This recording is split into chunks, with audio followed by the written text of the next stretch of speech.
Huwag mo muna i-scroll. Ipagpe-pray muna kita. Huwag kang mapanggap na okay ka. For sure, mayroon kang nararamdaman na problema. Mayroon kang nararanasan na pagsubok sa buhay mo ngayon. Kaya hayaan mo ipag-pray kita sa oras na ito. Let's pray.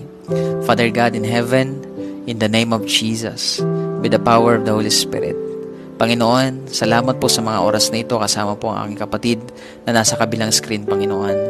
Lord, hindi po aksidente na nandito siya. Hindi aksidente, Panginoon, na pinapanalangin ko siya sa oras na ito. Huwag mo hayaan na magpanggap siya na okay lang siya, Panginoon, kahit may problema siya, kahit may mga dinaramdam siya, Panginoon. Alam mo po yung mga bagay na yan na hindi nagpapa-okay sa kanya, yung mga bagay na nagpapabigat sa kanya, na nakikita mo lahat yan, Panginoon. Kahit hindi niya sabihin, Panginoon, kahit hindi niya, Lord, i-share yan sa iba, nakikita mo yan, Panginoon. Alam mo kung paano siya nahihirapan. Alam mo kung paano siya nabibigatan sa lahat ng mga problema na yan, Panginoon. Kaya naman, Lord, akin po siyang pinagkakatiwala sa inyo.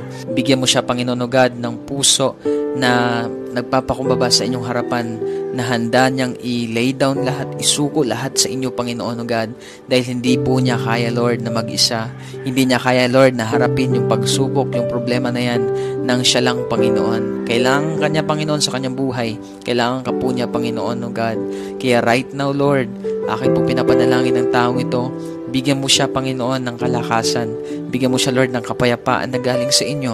Bigyan mo siya, Panginoon o God, ng pananampalataya. Dagdagan mo ang kanyang pananampalataya sa inyo, Panginoon, na lahat ng bagay ay kaya mong gawin.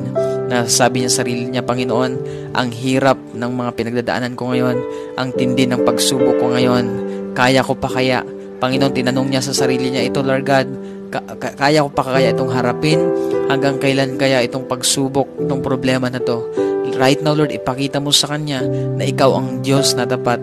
Ikaw ang Diyos, Lord God, na dakila, makapangyarihan. Panginoon, minsan mo pa siyang yakapin, Lord God. Tulungan, Panginoon, sa kanya pong pinagdadaanan ngayon. Hayaan mo, Lord God, na unti-unti niya, Panginoon, makilala ka rin sa gitna ng pagsubok, problema na kanyang pinagdadaanan ngayon, Panginoon. Lord, pinagkakatiwala ko siya sa inyo.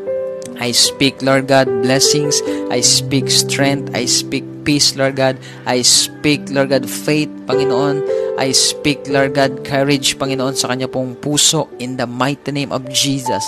In the mighty name of Jesus. Hayaan mo, Lord, na in this time of troubles, Panginoon, ng taong ito, ay doon niya makita kung sino ka sa kanyang buhay, Panginoon. Lord, ito po ay pinahintulot mo sa kanya upang mas tumatag siya, upang, Lord, mas makilala ka rin niya sa kanyang buhay, Panginoon. Mas makilala ka pa niya. Maraming salamat, Panginoon. Pinagkakatiwala ko po siya sa inyo.